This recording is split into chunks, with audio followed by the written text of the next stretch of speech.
तान लेक रस छकी तुम तैसी तान सुना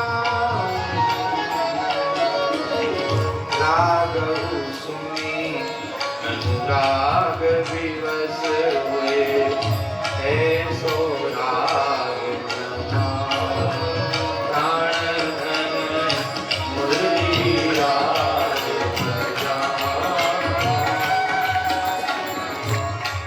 नाचो मेरी गति प्रियतम नाचो मेरी गति प्रियतम हो बलि तुम ही न हो बलि तुम ही न रस घन अली किशोरी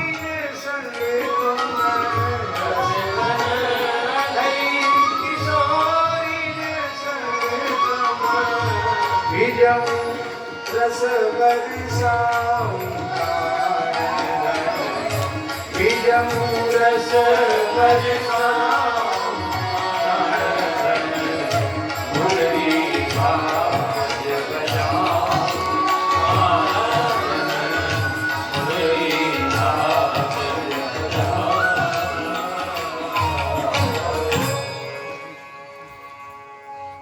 प्रिया जी को मनोरथ सुन के लाल जी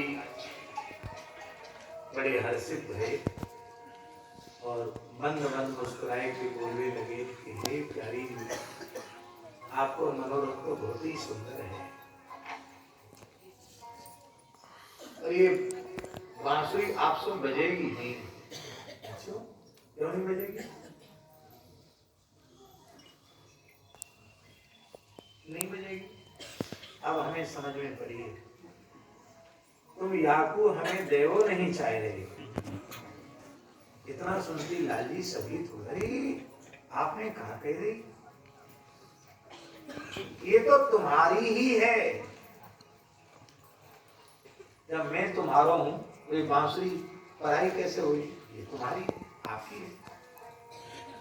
है ये बांसुरी। पर मेरे कहवे को आशा यह है कि ये बजेगी नहीं। क्यों नहीं बजेगी?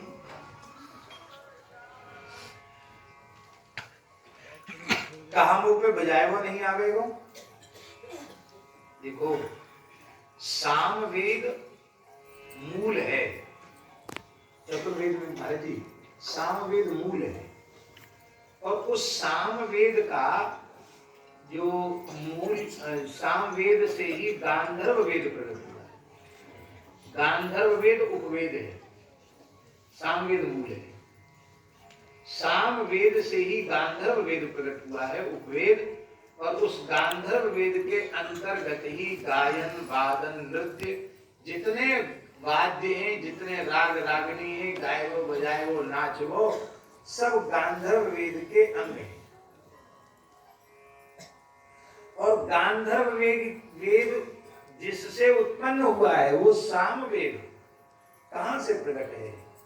अग्र स्वामी जी कहते हैं तुमुक तुमुक चलत चाल जनक नंदनी नूपुर पग बजत मानो सामवेद करत गान।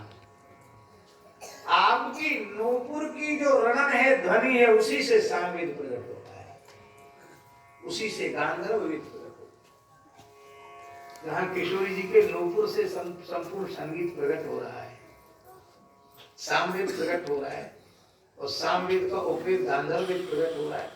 हमें वो बजाए वो नहीं आवेगा। एक रसमयी बात कह दें आपको, श्री सीताराम जी की जो मधुर लीला है भैया जी, उस मधुर लीला में ऐसा वर्णन आता है माधुरी के ग्रंथों में कि वहां श्री सियाजू बंसी बजाती है और श्री राघव श्री लालजी को वीणा बजाते हैं।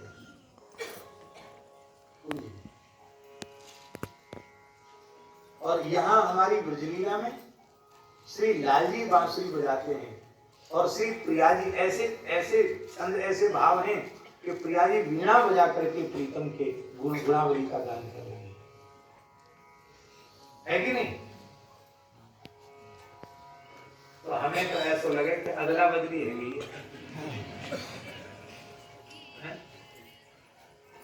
कि अब की बार तुम बांसुरी बजाइए और हम वीणा बजाएंगे, अथवा विद्या विद्या चतुर्थो नैव विद्यते, विद्या विद्या है।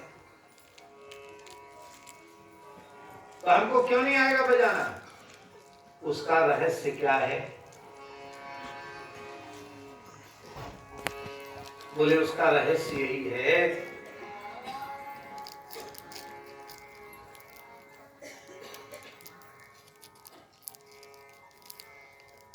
कि आप प्रिया जी ने, अच्छा हमारी बात पे भरोसा नहीं तो बजाय भी देगी, प्रिया जी ने बांसुरी देगी और प्रिया जी ने त्रिभंग ललित होकर आधार पर पथराई लेकिन बजी नहीं। तो अति भोरी श्री किशोरी जी ने सखियों की ओर देखा, ये क्यों नहीं बज रही है, हमारी संगीत की कला कहाँ चली गई? तो सखियों ने रहस्य बताया कि आपने जो बांसुरी में स्वर छेड़े उनमें कहा भीतर से अनुसंधान कियो।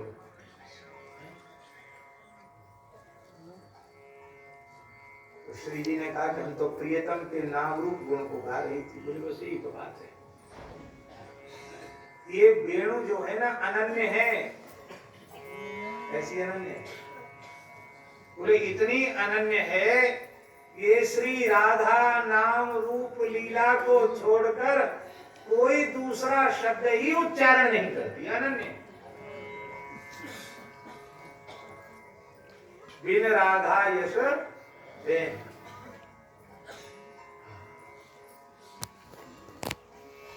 आप अपना नाम तो गाओगी नहीं। अप्रियतम हे राधे रस भानुभूप तनये हे पूर्ण चंद्रा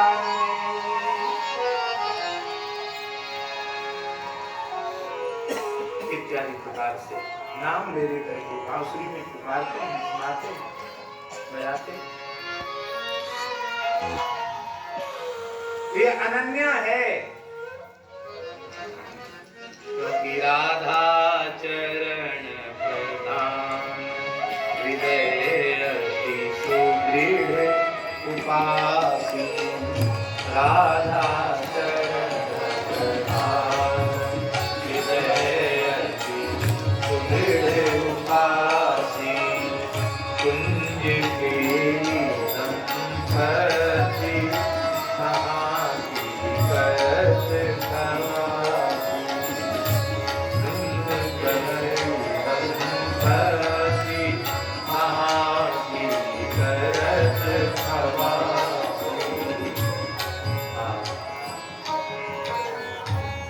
राधा चरण।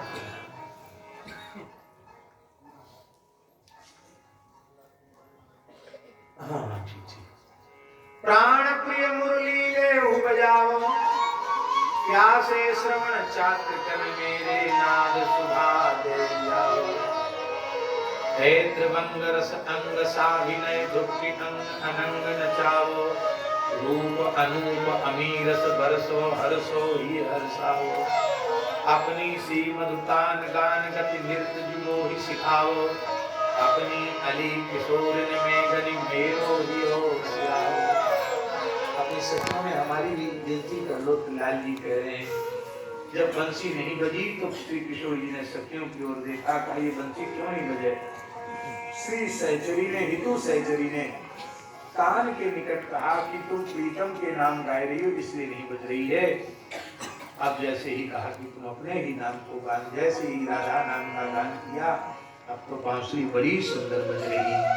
और अब ऐसी बांसुरी बज रही कि राधा जू अधर धरी बांसुरी बजाई। अधर धरी बांसुरी बजाई। ऐसी कबहू सावरे की नवाई। ऐसी कबहु सांवरे पिय पे न गाए। मुरली का श्याम की हो बजा अधरन धरी गौरंग कियो अलाप अपूरव सजनी ताल देत सुर संग पर क्यों आजु महासुख धरो दर्श्यो रे वृंदावन हित रूप प्रेम भय पुलकित चिर चरणंग राधायु अधर धरी बांसुरी बिहारी अधर धरी बांसुरी बिहारी। इस प्रकार से यह लीला होती है।